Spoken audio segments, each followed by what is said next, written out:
What are secrets of married couples that they don't tell anyone?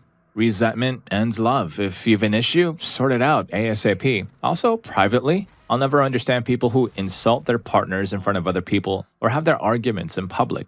Like, I understand the need to process issues with a friend or your mom, and it's important to do that, but I have lots of friends who just casually insult their partners to other people as a joke. I'm all for a little laughter about our spouse's foibles, but I would never use my partner as the butt of a joke or say something rude to or about them in public.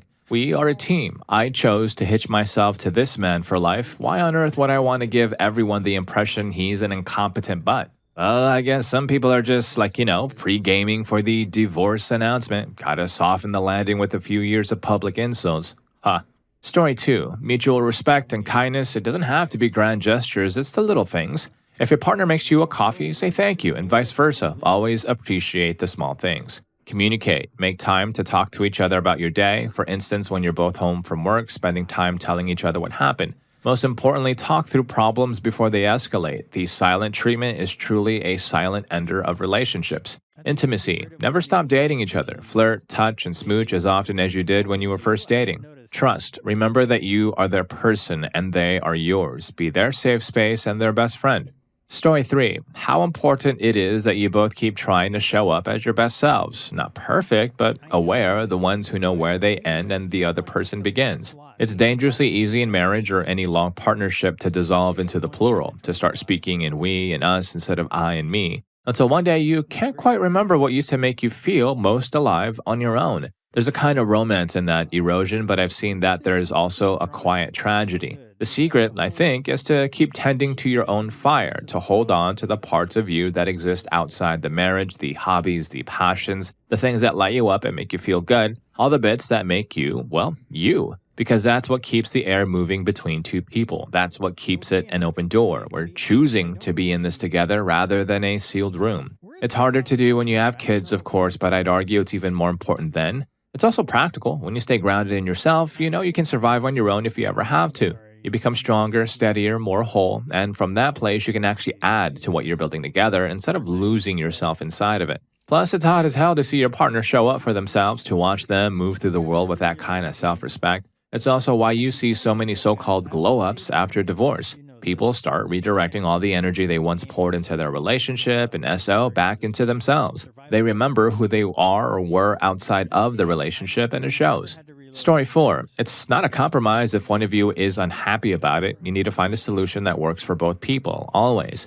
Never expect perfection. People who say, I'll never do this or I'll always do that, mean it, but it's just unrealistic. Accept that genuinely trying is good enough even if the person sometimes fails. No one is perfect. If you have expectations, say it. Don't assume that your partner knows. If your birthday is important, if a conversation is essential, if you're setting a boundary, use clear words. Say, I need you to listen, or this is very important to me, or I need support, not solutions right now. Getting mad because your partner didn't read your mind is childish. Story 5. What happens to one of you happens to both of you. I went through some extremely serious, life-threatening medical issues. I was mostly out of it for several years. My husband was not. He had to talk to doctors, get told over and over to prepare for the worst, and took charge of my care. I never truly got it until the shoe was on the other foot. He was strong for me because he didn't want to lose me. I never realized how much he did until I had to do it for him. I will never take him for granted again. Story 6. My dad once told me, as a child, my marriage and my wife comes first. If your mom and I don't have a good and stable relationship, it's going to be much worse for you than if we both spend all of our time doting on you and lose touch with each other. It was an interesting thought to me, even at the time. I have, over the years, seen so many people who seem to get so invested in all of their kids' stuff that they lose all time and energy for each other. Story 7. I'm F27, recently widowed with 3 kids. We were together for 7 years and we went through more than some people do in a lifetime. What kept us together and happy? Don't argue. We would shut up, go do something quietly and think it over, then come back and agree it was stupid and that we just didn't communicate well that time.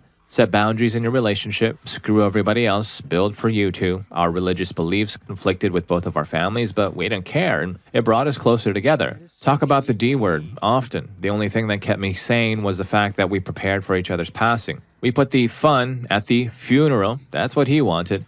We are very spiritual people, so we studied, prayed, and kept an open mind together. Experiment in that bedroom. If you like it, keep doing it. If you don't like it, act like it didn't happen. It's only between you guys, might as well live it up. Whatever you do, do it without regret. We saw each other as kids, teenagers, broke college students, broke young adults to semi-well-off parents. Accept and learn from each phase and move on. Love can be enough because real love takes work. Be besties, don't just be romantic, be intimate. Talk crap, laugh about some gossip, and snack together. We were the only people who knew everything about each other. I used to be like, hey bestie, and he would put on a hair bonnet and be like, what's up girl? It was the best thing ever.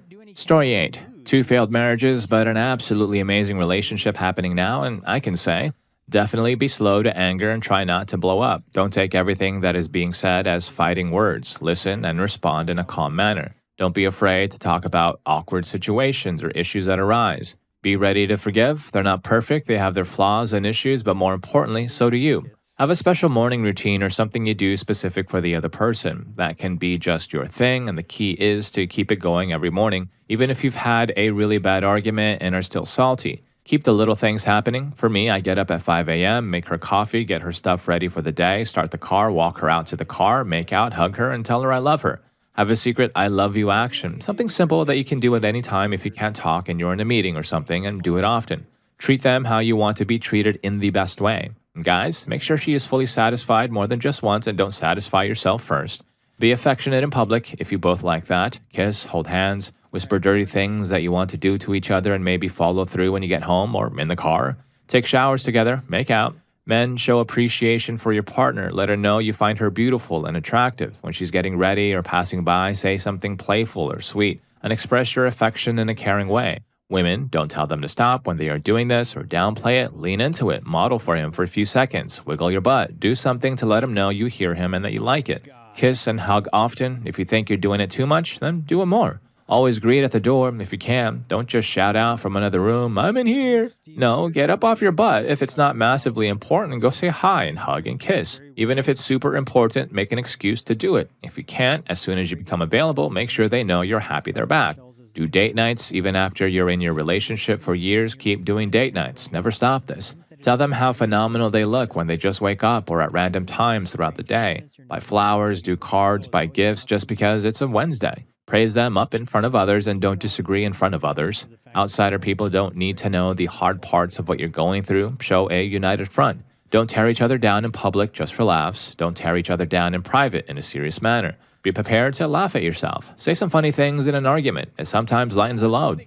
Story 9. Compromise and communication are the real foundations. You're going to disagree on things, but being able to find that middle ground where you both come out ahead is what counts. Listen to understand, then respond to what they said. Do what works for the two of you. If it works that he stays home and she works, do that. If you're both happy being workaholics and spending holidays and vacations together only, then do that. If you can't stand his mess or her mess and want separate bedrooms, then do that. Whatever makes the both of you happier and healthier is what is best for your relationship, despite what anyone else may tell you. Story 10. I've been with my partner for 25 years. Here's what I've learned. It's a partnership.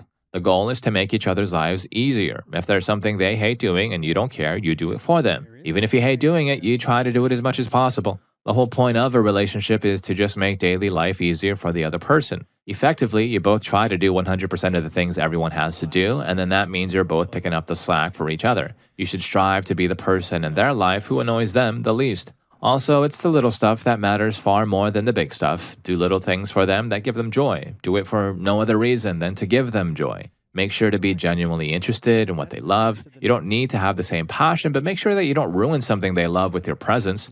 Be aware of how you talk to and about the person you love. There are going to be times you're frustrated and angry at them. There are going to be times when you don't want to be around them. Regardless, remember that they're the center of your life and you need to keep it all in perspective.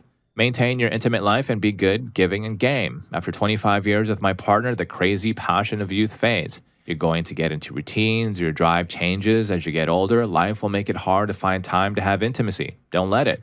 Make plans for it and schedule it if you need to. Sometimes you'll literally schedule it for Sunday at 2 p.m. It doesn't sound romantic, but if your routine disrupts spontaneity, then you have to make sure it happens. Be willing to explore your intimate lives together. Make sure you're compatible and be willing to try new things.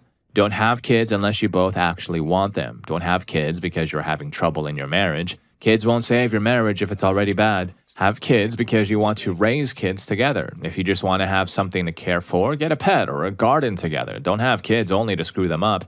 Have your own things. It's important to have things that are just yours, and the other person should be able to let you go do them. You need time to yourself and be with your friends. It's important too. I'm a huge RPG and miniature gamer. My wife encourages me to go do my hobbies. I encourage the same. All your hobbies and interests don't have to line up perfectly. That doesn't mean you won't participate, but it's okay if you both have hobbies the other isn't into. Story 11. Date with eyes wide open, be married with eyes half shut. Meaning, be really picky while you're dating, pay attention to the little things that you don't like and move on. But once you're married, let it go. You decided this person was to be your partner, so those little things are part of the package. Obligatory note that cruelty, of course, is never acceptable, and that if you were lied to, that's on them for deceiving, not on you for being deceived. Leave those situations as soon as it is safe. But sometimes self-advocacy takes care of careless slights. Don't take offense where none is offered. Story 12. Marriage isn't 50-50, it's 100% all the time. I've been with my wife over 45 years. A few things that have made our relationship 100% better. Know that everything I do and say can and will affect her, and everything she says can and will affect me. We think about our relationship first. 100% transparency in everything. Never allowing either one of us to be in or placed in compromising situations. Our relationship trumps everything and anything. If it or any person doesn't 100% support our relationship, then it's out. Stress does nothing but destroy a relationship, so why allow it?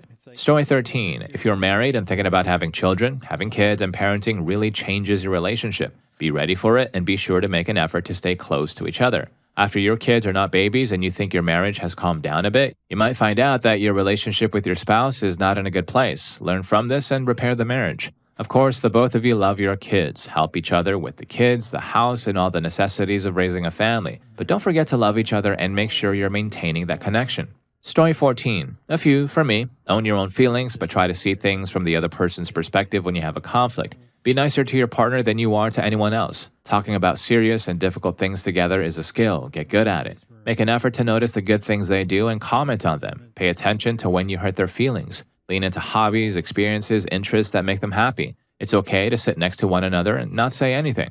Story 15. They're not your best friend, they are your spouse. It's a totally different relationship. Hopefully you have other friends and maybe a best friend. That's your best friend. My advice is if you have trauma, PTSD, or lots of issues from your past, who doesn't have some, get help so your marriage isn't a constant battle internally and externally. If you're walking around like a hammer, everything is a nail. Therapy, medication, and working through it together is the trick.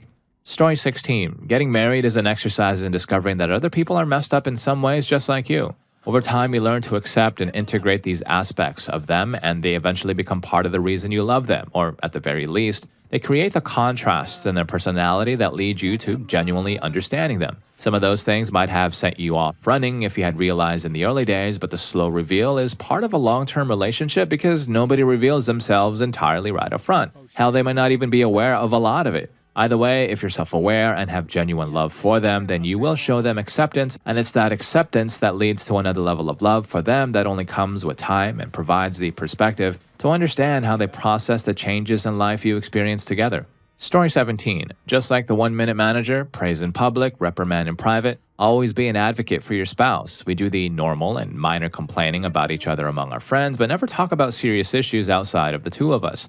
Communicate and compromise. It's not about winning or losing. When you disagree, sometimes you get your way, sometimes your spouse gets their way. You compromise because you want each other to be happy, not to be the only happy person. Story 18. I've been married for 36 years, and here's what I learned from my point of view. Always respect each other, especially in front of other people. This was never an issue, but I learned that the respect I show her reflects the respect I have for myself. She has never teased me in front of other people. Learn to communicate respectfully and truthfully without blame. Don't let things get so bad that you are yelling at each other. Get professional help for this if necessary. Figure out the house account, and then each of you has a small personal account. Mine is for my hobbies, buying presents, so I'm not spending house money on gifts, and other stuff that I don't need affecting our bills. Have a space in the house that's yours. Sometimes a person just needs space to think and work things out. I also need space for my hobbies. It's just a small desk, but she doesn't tell me what I can or can't keep there. She has her own as well. You don't have to have shared hobbies, but it helps if you support theirs. It shows that you get them. If you can't tell your partner what you're doing, who you're hanging out with, or where you've been, you probably shouldn't be doing it in the first place. Don't be afraid of counseling. It helps. We went to counseling after 10 years, and now we've been together for 36. When you have a disagreement, consider this. Do you want to be right or be in a relationship? I'm not saying to give in or lie. I'm saying to consider a compromise and don't let your ego get in the way. One way to end an argument is to say, yeah, you could be right. Learn to see both sides. Story 19. I heard an interview with a couple who had been together for a very long time. They said the secret is that you stay. This resonated with me. There have been times when I wanted to leave and times when my husband wanted to leave. Fortunately, we have never felt that way at the same time. Both of us are very glad we stuck it out because the ups and downs are very natural. I'm not suggesting that anyone tolerate physical or emotional cruelty. The other key is respect. If you don't respect your partner and they don't respect you, then why bother? Finally, I've learned that all of my relationships are far better when I don't offer unsolicited advice and I keep my opinions to myself. I have been with my husband for 33 years, and today, after raising our children, our relationship is better than ever. Story 20. Don't stop dating your spouse. Be intentional about spending time together, just the two of you, regularly. It doesn't have to be anything fancy or expensive. Take a walk together, go out for coffee, turn off the TV, and play a game together. It's an easy way to stay connected when life and kids and work get overwhelming. My partner and I go out one night a week to a coffee shop and play cribbage for an hour or so. We drink coffee, talk about anything that comes to mind, and roast each other over our flirting skills. No matter how crappy the week gets, we have that to look forward to. And be kind to your partner. Don't forget to say please and thank you. It's easy to skip the little pleasantries when you've been with someone for a long time. We're always on our best behavior with other people and often feel we can relax and drop some of the niceties with our spouse or partner. Are you getting a refill on your coffee? Get one for him too. Do you know she hates stopping at the dry cleaner? Swing by on your way home. Learn to communicate with each other. Get help with that if you're struggling. Remember that disagreeing with you is not a personal attack. Learn to compromise. Learn to let go and stop keeping score. Remember that you're a team. It's the two of you against everything else. Married 39 years this winter. Story 21. A lot more married couples have counseling than admit it. My husband used to think that marriage counseling causes divorce because divorced people tend to say they got counseling before getting divorced. And people who stay married don't talk about having gotten counseling. So he thought if you get counseling, it means you can't handle your problem yourself, and therefore you're going to get divorced. Nope, it means most married couples don't advertise the fact that they got counseling. Michelle Obama mentioned it in her memoir, one of the few. Story 22. You don't have to spend every minute of your free time together. It's better if you don't. I often want to read or play my PlayStation when she wants to watch something I have no interest in watching, like Bridgerton for the 20th time. She watches in our room with the door open while I'm in the living room doing whatever I want. She was raised a bedroom child, me a living room child, with the door open so we can still talk to one another when we want to. Another thing is transparency, not honesty. Honesty is telling the truth when asked. Transparency is being open about everything all the time. And if you're enjoying the video, don't forget to hit that subscribe and like button for more videos just like this. Story 23. A marriage needs privacy and space to breathe. That means not sharing every detail, positive or negative, with family or friends. Don't publicly embarrass or humiliate your spouse with private jokes and moments. Don't do it to your children either. Allow big impact news to exist between only you for a while instead of immediately revealing something like a baby. Don't invite outsiders to meals, the home, on vacations, or weekend plans without first running it by your spouse. And don't throw a tantrum when they say no. Some marriages end because they suffocated under outside influence that was being enabled by one spouse. Story 24. Always leave pebbles that she may not thank you for, but you know she loves you for. Get a small coloring book and make her a piece of art. Sign it with the date and a little personal note. Give her a duck, like the ones that Jeep enthusiasts love, and put it in her lunchbox, or even better, put it on the hood of her car for the morning commute. Make sure she always has snacks and food she can munch on when she just doesn't know what she wants to eat. Grab her butt occasionally.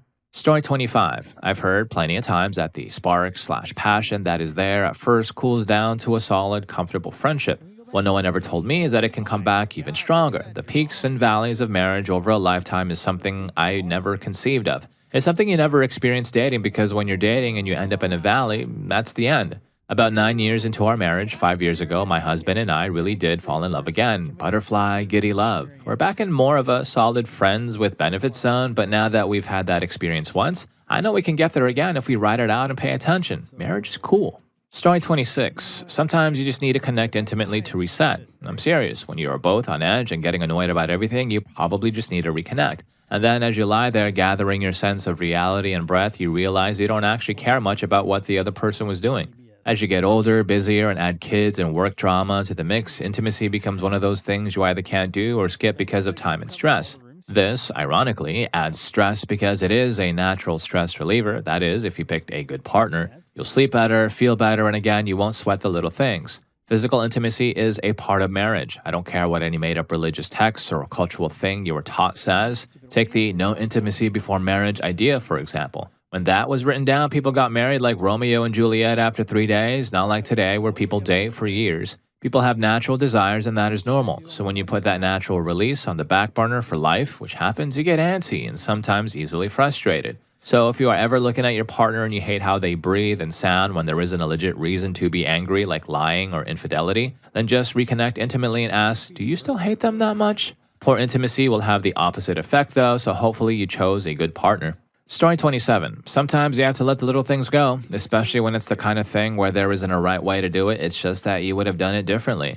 The way my partner organized our kitchen feels completely illogical to me, but he's the primary cook of the family, so I let it go. You also aren't going to like absolutely everything about your partner. They will have some habits that annoy you. My partner hates how messy my nightstand is, always full of books, vitamin bottles, lotion, usually a glass of water. But it's on my side of the bed, so he lets it go. Some things don't have to be a fight. They're mildly annoying. It's not worth letting them become an argument or something you're resentful over.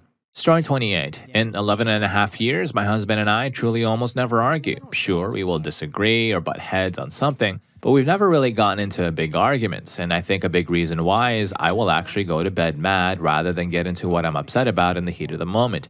I find that in the morning I've cooled off and am able to be more logical and rational about whatever it was I was angry about. More than half the time I realize it wasn't a big deal and was nothing to be mad about. But if I do reflect on it and I'm still upset, I'm then able to approach it in a way where we can both talk about it and see each other's perspective rather than just knee-jerk emotional reactions. Story 29. Don't do everything together. Have some singular hobbies or interests, and it should be okay to have friends your spouse hardly ever or never meets. It's great if you can spend all your time with your spouse, but in over 30 years of marriage myself and with all the married people we've met, don't. The wife and I do a lot together, but we aren't lost or no fun without each other present, and we each do activities the other doesn't, enjoyably. Story 30. So many people are unhappy, or they've trained themselves to expect the bare minimum from their partner. Women in the break room at work complain about their husbands all the time. They seem so tired, so misunderstood. Once, my husband made me lunch with hard-shell tacos but put the lid on the Tupperware while it was hot after I warned him not to, so everything got all squishy.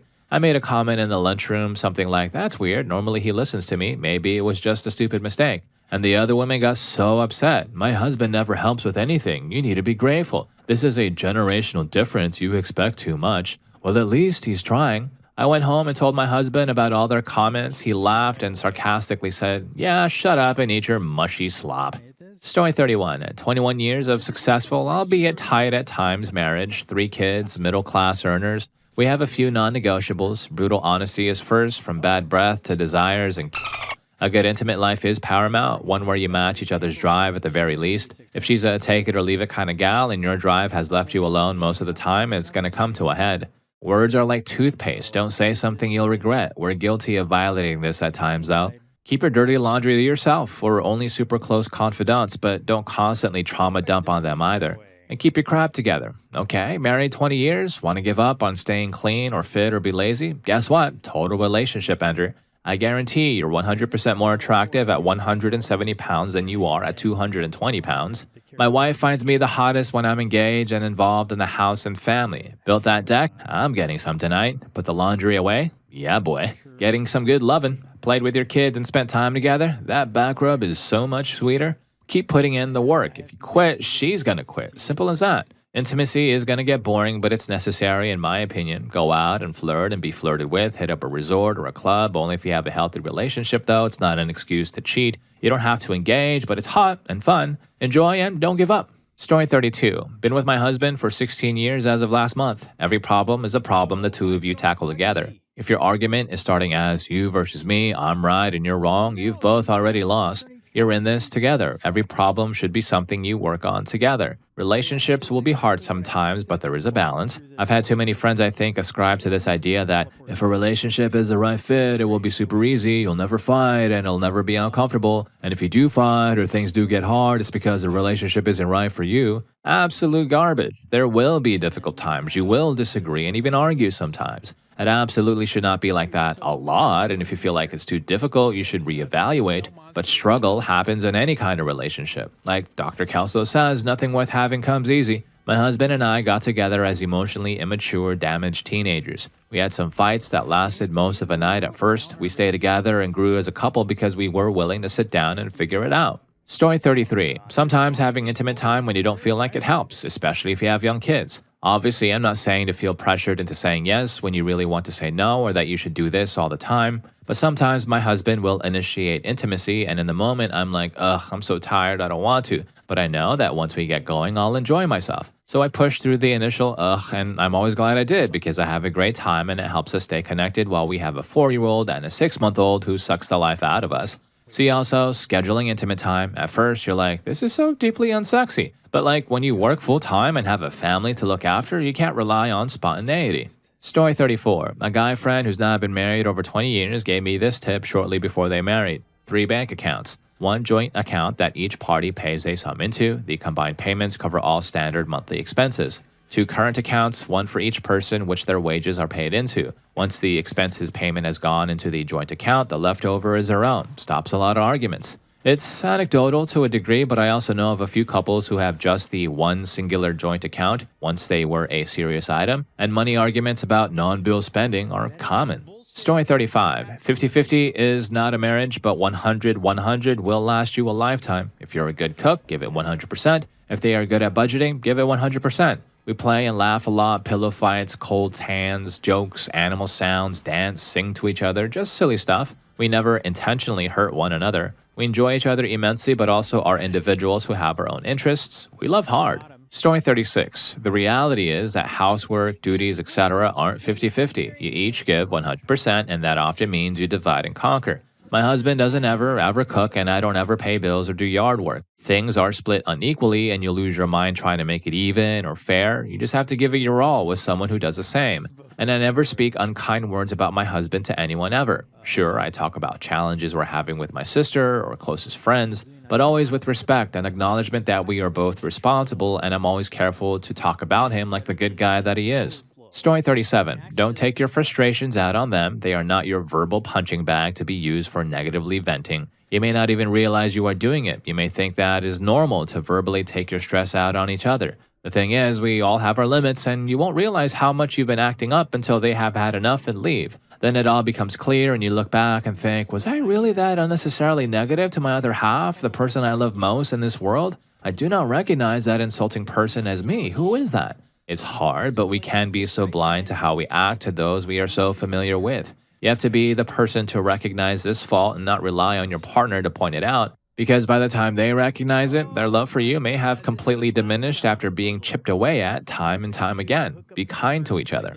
Story 38. It's not happy wife, happy life, it's happy spouse, happy house. It should never be just about one person being happy all the time, but each person putting in the effort to make each other happy and putting in the work to be happy and fulfilled. Also, it's not me versus my husband, it's me and my husband versus the problem. We don't always have the same side of the argument, but we sit down and hear each other out, and often we can see it from each other's side so that we can find a common middle ground and find a way to tackle the issue together. Marriage isn't 50-50. Divorce is 50-50. Marriage requires both people putting in 100% of their effort, and on days that one cannot put in 100%, the other needs to be willing to carry the load. I have chronic pain and illnesses, and my husband hates seeing me suffer. But he knows that what may look like only giving 30% effort to some is me giving it my all, and he's willing to step up and hold my hand through the suffering and fight alongside me. My husband also has heart issues, so I know what his limitations are as well. We're not going to fight over dishes not being done or other chores because we know we each have limits that are worse some days more than others.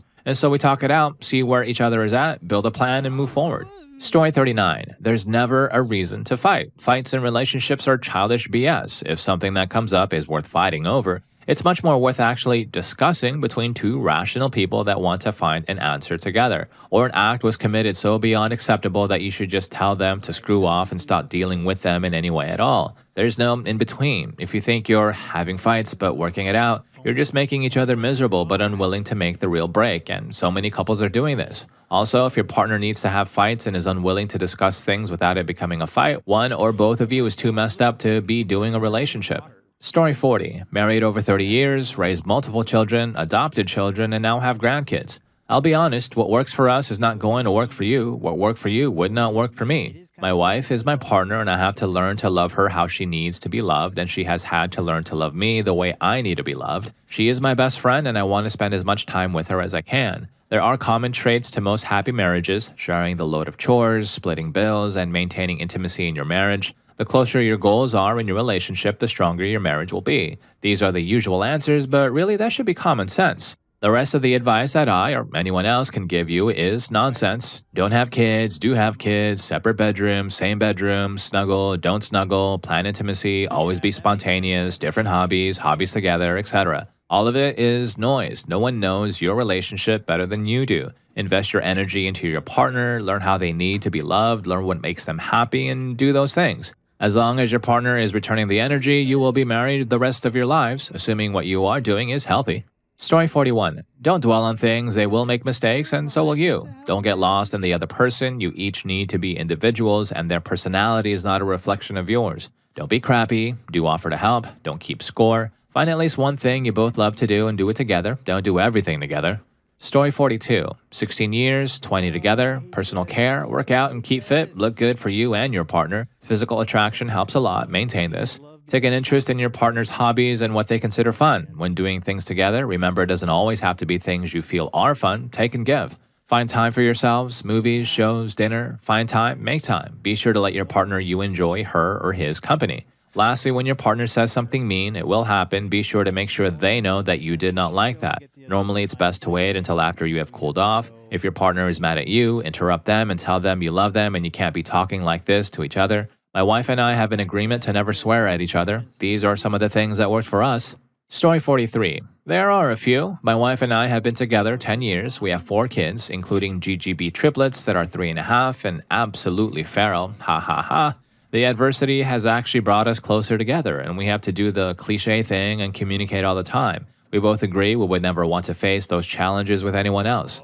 That communication means we have to talk about everything, good or bad, and plan time for just the two of us. This has made us much closer and even more affectionate with each other. We plan dates, walks, going to the gym, and even doing separate things for ourselves. Part of a good relationship is having some separate interests and supporting each other in those. Talking about personal and team goals and how those are progressing is important. Having some shared interests too is important. My wife and I both love the gym. We can't often get to it together, but we make sure we each have some time to go alone or with someone. She takes her sister often, and I take my brother-in-law and my nieces to the gym. Over the past 5 years, I would say our marriage has gotten stronger in many ways.